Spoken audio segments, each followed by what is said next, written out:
This video might save your life. That's maybe a bombastic way to start off the video, but if you take action to the things that I will talk about today, there's actually a chance that in a way will save your life. And there's real evidence supporting this.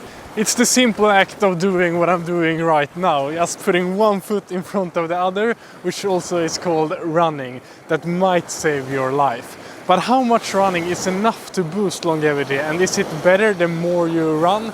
In this video I'll go through the evidence around this topic, and by the end of it I will give you one key tip that I hope and think will help you keep getting out the door and move your legs until you get very old. I hate the fact that we're all going to die one day. But at the same time, this very same fact is such a good motivation for making the most out of every single day. That's why I run. I don't necessarily run to live longer, but I run because I love it, what it does to me and how it makes me feel. Not only during the run, but also afterwards. Getting my daily run in simply helps me be the best version of myself, no matter if it comes to performing at work or being a good and present husband and father. One of my favorite quotes about running is from Dr. Ronald Rook and goes, "I don't run to add days to my life. I run to add life to my days."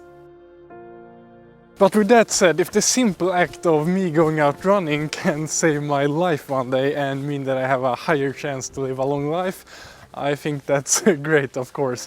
But let's head inside and see what the current evidence says about all of this.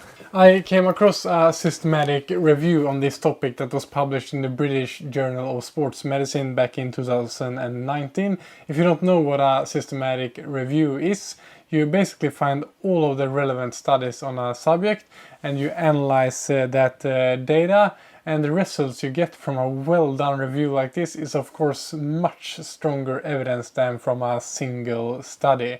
Because basically if many studies on a topic are giving the same significant results over and over again, it is a really high chance of it being true findings. This review that I have read is called "Is running associated with a lower risk of all-cause, cardiovascular and cancer mortality? And is the more the better?" And it's done by these people. They looked at a total of 14 studies with a pooled sample of more than 230,000 participants. So what is it that they found that might save your life when they started going through all of the relevant research on this topic? There were two main findings when they looked at all of the studies in this area. Firstly, let's answer the question, does running reduce your mortality risk? Yes, the evidence seems to be very clear on this subject.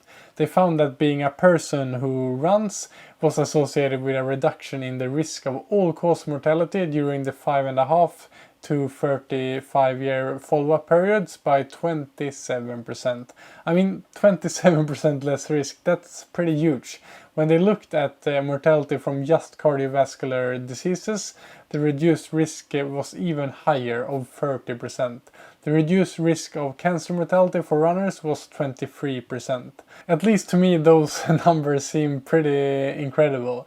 But of course, although you reduce your risk in a pretty substantial way, this of course doesn't mean a runner can't be unlucky and get the life-threatening diseases at a young age. Life can be extremely unfair and brutal, but when something is proven to reduce our risk of this, I think we should hold on to that thing pretty tightly. It's so cool that all of the great people contributing to these studies have helped to prove that you actually reduce your risks in a really significant way through running. And this means that health professionals all around the world can recommend running for longevity with a great evidence base. While reading this review and doing research for this video, it became very real for me the impact small health changes can have both on a population level and for individuals like you and me. Because if we think about it, of all the runners we see out running, some of them, or us, will, without knowing it, actually have the fact that they decided to make running a part of their life to thank for being alive. You also find this statement in the review. Lee and colleagues estimated that more than 5 million premature deaths a year would be prevented if physically inactive people became sufficiently active. But what does it mean to be sufficiently active? Do you, like me, need to run every single day and many days run twice a day to have these incredible numbers when it comes to reduced mortality risk? This is what's interesting, and I have some great news for you if you don't want to spend hours running each week and don't want to run super fast either. Because in the review I read, they found no significant dose response trends when it comes to how much you run or how fast you run. So basically you seem to get the same good longevity boosting effects from very little running. Even the smallest doses of running that were examined in these studies, being 1 run per week or less than 50 minutes per week in total, were found to give the same all-cause mortality benefits. And they found no evidence that the mortality benefits increase with higher amounts of running. So if you're running purely to increase your chance to live a long life, there seems to be no need to be out running a lot.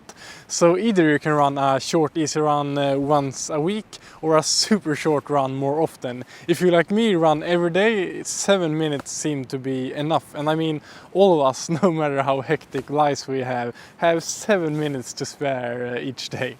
But with all that said, I would argue that there are other benefits to, like me, run a lot more than that, especially on the mental side of things. I know that at least for me and my own well-being, it's so important to get enough time moving on my feet. This sounds great, right? So why wouldn't everyone make it a priority to get your heart rate up a bit every single week? It perhaps sounds easy when I just run around here and talk about it, but believe me, I have the biggest respect that going out to run is still not easy to get into the habit of doing. But what I would like to leave you with is that what makes it harder than it has to be for most people, including myself, is that a lot of us have this expectation that if you're going out for a run, you gotta run fast and for long. So my advice would be to lower your expectations of what a run has to be. I mean, even a 7-minute daily run can literally save your life. If you want to learn about a rule I made for myself to get out running on days where I really don't feel like it, you can click here. Train smart, have fun, and I will see you in the next video.